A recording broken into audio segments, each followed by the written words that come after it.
for joining me today. I wanted to introduce you to some of the new cutter sets we have at SweetWise. Diamond set is one of my favorites. I think that marquee pattern is so popular right now in so many different uses. Here today I'm going to do a fun little golf theme cake.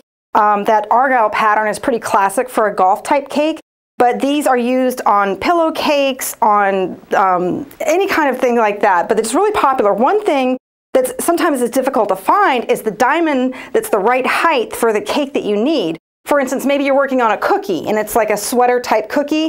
You need a tiny little diamond pattern to go on that. There's that option. If you have a bigger one, there's that option too. So I really love that this set kind of has every single size that you need.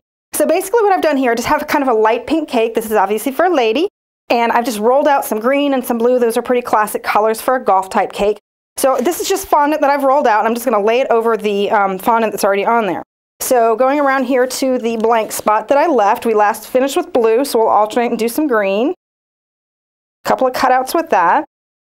And you just want to make sure that the surface that's underneath your fondant is nice and dusty so that it doesn't stick to it. And then I'm just going to take some clear piping gel, and I'm going to brush it onto the back of that. Don't need a lot of it, just a little bit to stick it on. And then you're going to adhere the bottom piece first. What I did was I kind of matched up my cutter to see what size I was going to need for this size cake. So then I'm going to put my second one on. And then I have a little bit of wiggle room, but what I want to do is match up my points. So like if I got it on there a little bit crooked, I can move it over just a little bit and touch up the points. And you just want to line it up so it will lie nice and flat. And then I'm going to go alternate to my blue color next.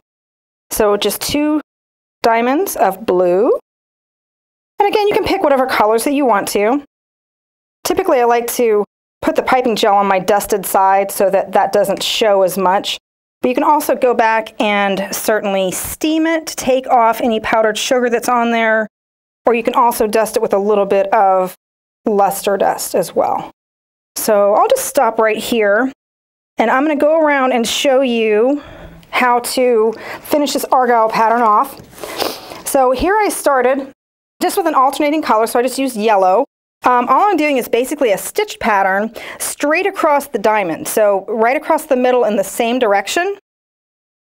And you're just going to do little hatch lines like that and go all the way around the cake until that's completely done. And you can go back with a clean brush and kind of touch those tips down as well, just to make it look a little bit more polished. But it's just a crisscross pattern, so then you're going to go back and alternate going this way as well. And then if you want to top it off with a little bit of a green and a little ball, this is again another size of the diamond pattern that I used for the flag in red. And then I just put it on a sucker stick and stuck it down on the cake. Easy to do. So again, this diamond cutter set is really one of my favorites just because it's such a classic pattern and it's really something you see on a lot of cakes these days.